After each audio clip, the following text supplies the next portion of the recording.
Hello everyone. Today we are going to see one more video of English. In the last video we have seen this one. Okay. So remaining part of this story we will see today.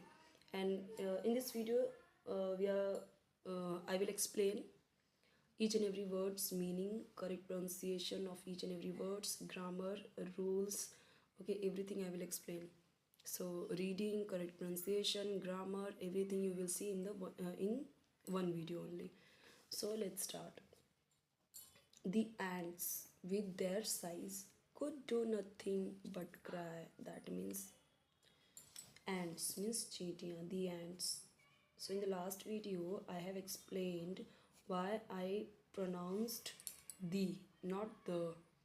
So rule is before vowel we will say the.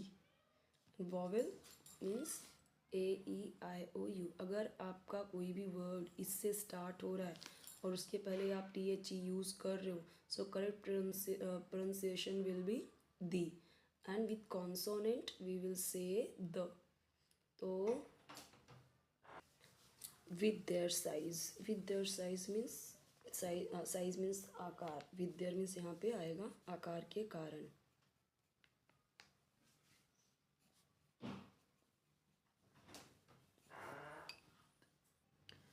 could do nothing means कुछ नहीं कर सका, but cry रोने के अलावा. could means can का past, सका सके सकी. डू मीन्स करना, नथिंग मीन्स कुछ नहीं, बट मीन्स लेकिन या के अलावा. क्राई मीन्स रोना रोने. Whole sentence will be the ants with their size could do nothing but cry. Means सभी चींटियाँ अपने साइज़ के कारण रोने के अलावा कुछ नहीं कर सकी. अभी देखिए छोटे बच्चे की बुक है, बट काफ़ी इंग्लिश जो है अभी काफ़ी हार्ड, मतलब अलग अलग तरीके से सेंटेंसेस यूज होने लगे हैं. ठीक है. अब ये जो विद देयर साइज़ है, ये विद देयर साइज़ हम बिकॉज ऑफ देयर साइज़ भी बोल सकते हैं कि उनके साइज़ के कारण. ठीक है. The elephant just laughed and threatened. जो एलिफेंट था वो हंस पड़ा या हंसा. एलिफेंट. अब यहाँ पे देखिए सब्जेक्ट के तुरंत बाद क्या है, हेल्पिंग वर्ब है. हेल्पिंग वर्ब कुछ भी नहीं है. क्या आया, डायरेक्टली मेन वर्ब आया यहाँ पे. एलिफेंट जस्ट लाफ्ड, तो लाफ्ड यानी सब्जेक्ट के बाद वर्ब आ गया. ये हो गया आपका पास्ट इंडेफिनिट टेंस, या जिसे हम सिंपल पास्ट कहते हैं. रूल क्या कहता है, कोई भी सब्जेक्ट हो, I we you they, singular plural, he she it, कुछ भी हो, उसके बाद वर्ब का सेकेंड फॉर्म आ गया, that means it's past tense, यानी कि सिंपल पास्ट टेंस या फिर पास्ट इंडेफिनिट टेंस. ठीक है. और अगेन यहाँ पे आपका जो वर्ब है सेकेंड फॉर्म यूज़ हुआ है, लाफ, थ्रेटेंड. तो ये दोनों ही क्या है, आपका सेकेंड फॉर्म यूज़ हुआ है. First, second, third form, 3 types of verbs होते हैं. फर्स्ट फॉर्म आपका प्रेजेंट टेंस में यूज़ होता है, पास्ट टेंस आपका, ये सेकेंड फॉर्म यूज़ होता है पास्ट टेंस में. ठीक है. और परफेक्ट में आपका यूज़ होता है थर्ड फॉर्म. परफेक्ट यानी तीनों, present perfect, past perfect and future perfect, तीनों में ही क्या यूज़ होता है, आपका थर्ड फॉर्म. ठीक है. So the elephant just laughed, तो एलिफेंट हंस पड़ा या हंसा, सेकेंड फॉर्म में है तो इसलिए हंसा पास्ट में. एंड थ्रेटन, और धमकी दिया, तो ये भी किस में गया, आपका पास्ट में. थ्रेट का मतलब होता है धमकी, लाफ का मतलब होता है हंसना.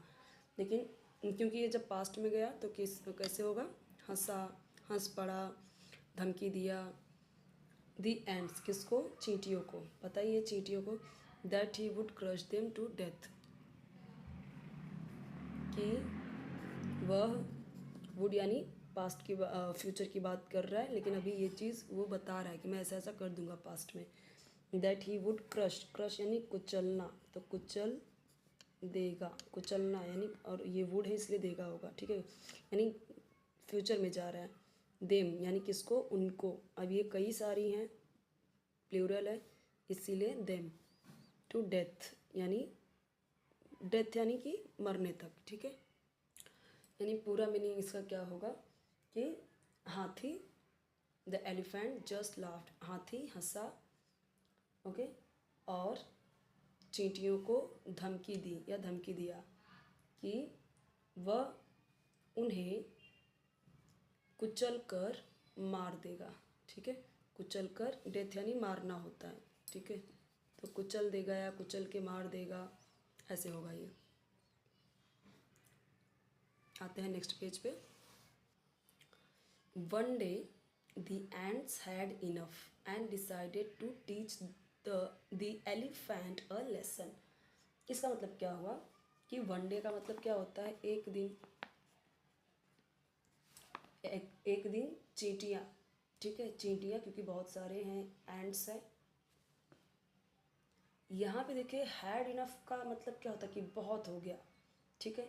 अब यहाँ बहुत हो गया का मतलब कि सब्र का बांध टूट जाना, ठीक है। सो एक दिन चींटियों के सब्र का बांध टूट गया और उन्होंने डिसाइड किया एलिफेंट को सबक सिखाने का, ठीक है। द एंड्स, चींटियों का सब्र का बांध टूट गया। ये कब आप यूज़ करोगे ऐसा, जब कोई चीज़ बहुत ज़्यादा अति हो जाए, तब ये वर्ड आप यूज़ कर सकते हो। जैसे हम बोलते हैं ना इट्स इनफ, बहुत हो गया। जब कोई कुछ बोलता जाता है तो हम क्या बोलते हैं, इट्स इनफ, बहुत हो गया, यानी सब्र का बांध वहाँ पे टूट गया। So one day the ends had enough, एक दिन चींटियों के सब्र का बांध टूट गया और निश्चय किया या निर्णय लिया, ठीक है। यहाँ पे निश्चय किया या निर्णय लिया, दोनों, निर्णय लिया, डिसाइडेड यानी निर्णय लिया। चलो निर्णय लिख देते हैं यहाँ पे, निर्णय लिया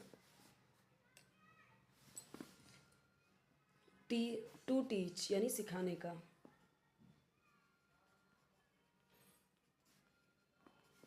teach the elephant a lesson यानी सबक, अ लेसन यानी सबक, एक सबक सिखाने का, एक लेसन सिखाने का, एक पार्ट्स पढ़ाने का। दे वेंट स्ट्रेट, वे यानी बहुत सारी चींटियाँ हैं तो दे यूज़ करेंगे। वे, यहाँ पे क्या बोला, दे वेंट स्ट्रेट यानी वे सीधे गई, ठीक है। वेंट स्ट्रेट का वेंट का मतलब क्या होता है, जाना, ठीक है। वेंट का मतलब होता है जाना, स्ट्रेट यानी सीधे, ठीक है। तो इसका मतलब क्या होता है कि वे सीधे हाथी की सूंड में घुस गई। यहाँ पे पूरा, वे सीधे into the elephants trunk, trunk यानी होती है सूंड, एलिफेंट की, यहाँ पे ये का के सेंस में यूज़ होता है, इसको बोलते हैं एपोस्ट्रोफियस, ठीक है। इनटू यानी में, वेंट यानी यहाँ पे, सो दे वेंट स्ट्रेट, वे सीधे एलिफेंट की ट्रंक में, और यहाँ पे वेंट इनटू है ना, वेंट इनटू यानी घुस गई, ठीक है। एंड स्टार्टेड का मतलब लगा लगे लगी, जब ऐसे स्टार्टेड आ जाए ना तो यानी लगा लगे लगे के सेंस में यूज़ होता है। लगी, बाइटिंग हिम यानी कौन यहाँ पे, वो हाथी, उससे बाइटिंग यानी काटने लगी। तो यहाँ पे इसका मीनिंग समझ सकते हो। ज़्यादा से ज़्यादा आपको जैसे भी मैंने ट्रंक, एलिफेंट, एंट, ये सब आपको इंग्लिश में ही यूज़ करना है, ठीक है। जितना ज़्यादा आप इंग्लिश में बोलोगे उतना ज़्यादा आपको समझेगा। ये देख सकते हो, यहाँ पे पिक्चर्स देख सकते हो किस तरीके से दिया हुआ है, ठीक है। पिक्चर्स के थ्रू आप समझ सकते हो कि एंट हिल पे डालता था, फिर एंट हिल देखो हंस रहा है, थ्रेट किया, फिर सब लोग इसके ऊपर घुस गए, ठीक है। अब आते हैं हम नेक्स्ट पेज पे। Next page, the elephant could only howl in pain, यानी एलिफेंट कुड ओनली क्या कर सका, एलिफेंट कुड यानी सका, सिर्फ क्या, हाउल इन पेन, यानी हाउल का मतलब क्या होता है, कराहना, कराहने, ओनली यानी ना, तो ओनली यानी सिर्फ करा सका, पेन में, दर्द में। इसे हम हिंदी में ऐसे भी बोल सकते हैं, जैसे देखो एलिफेंट दर्द पे सिर्फ करा सका, या आप हिंदी में इस तरीके से बोल सकते हो कि एलिफेंट दर्द से कराहने के अलावा कुछ नहीं कर सका, ठीक है, ये भी बोल सकते हैं, क्योंकि यहाँ पे क्या दिया, ओनली, यानी सिर्फ वही कर सका और कुछ नहीं कर सका। The elephant could only howl in pain, elephant दर्द में सिर्फ करा सका, इसका मतलब वो कुछ नहीं कर सका। He realised his mistake and apologised, इसको अच्छे से पढ़िए, ठीक है। हम बोलते हैं ना अपोलोजाइज, इट्स माई अपोलोजाइज, हम बोलते हैं ना कि जैसे मेरी गलती है ये, तो ये वर्ड क्या था, अपॉलोजी। तो अभी यहाँ पे क्या हो गया, ये अपॉलोजी से हो गया अपोलोजाइज्ड, ठीक है। ही यानी कि उसे, रियलाइज्ड यानी एहसास हुआ, एहसास हुआ अपनी मिस्टेक यानी गलती का, और इसका मतलब क्या होगा, अपोलोजाइज्ड का मतलब माफ़ी मांगी, ठीक है। पास्ट में गया ये भी, अपोलॉजीज, तो यहाँ पे ये देखो ईडी है, तो ये किस में गया, ये गया आपका पास्ट में। टू दी एंड्स, किससे, टू दी एंड्स यानी चींटियों से, टू का मतलब यहाँ पे से, चींटियों, चींटियों। एंड ऑल द एनिमल्स, और ऑल यानी सभी, एनिमल्स यानी जानवरों से, ही बुलिड, जिसको उसने सताया था, बुलिड यानी सताया था। अब यहाँ पे समझिए, the elephant could only howl in pain, he realized his mistake and apologized to the ants and all the animals he bullied। तो यानी कि एलिफेंट कराहने के अलावा कुछ नहीं कर सका दर्द में। ही रियलाइज्ड हिज मिस्टेक, उसको अपनी गलती का एहसास हुआ, और उसने चींटियों सहित सभी एनिमल्स जिसको उसने सताया था सबसे क्या किया, अपोलोजाइज किया यानी माफ़ी मांगी, ठीक है। अब यहाँ पे देखो इस तरीके से माफ़ी मांग रहा है। मोरल क्या मिलता है इसका, be humble and treat every one with kindness, यानी हम्बल रहो, ठीक है। तो हम्बल का मतलब क्या, विनम्र रहो, ठीक है, विनम्र रहें, विनम्र रहें या रहें। And treat every one with kindness, और एवरी वन यानी हर किसी को या प्रत्येक को, या प्रत्येक के साथ या सभी के साथ दयालुता से पेश आएं। ट्रीट यानी यहाँ पे, यानी देखो हम बोलते हैं ना कि ट्रीटमेंट कैसा मिला, बहुत अच्छे से ट्रीट किया, बहुत अच्छे से उनके घर पे गए थे, उन्होंने बहुत अच्छे से ट्रीट किया, इसका मतलब क्या कि हमें ऐसा ट्रीटमेंट दिया, हमारी खातिरदारी की। तो बी हम humble and treat every one with kindness, humble रहें और हर किसी के साथ काइंडनेस से ट्रीट करें, ठीक है। यानी कि अगर पूरे हिंदी में देखें तो विनम्र रहें और सभी के साथ दयालुता से पेश आएँ, ऐसा पूरा का पूरा आपको जाना है। बट पूरा का पूरा आप इंग्लिश को हिंदी में ट्रांसलेट करके इस मेथड से आप मत सीखिए इंग्लिश। आपको सिर्फ समझना है कि ये वर्ड दिया गया है, इसका मतलब ऐसे ऐसे हिंदी में नॉर्मली होगा। आप पूरा ट्रांसलेट करते बैठेंगे तो इंग्लिश आपके लिए बहुत हार्ड हो जाएगा।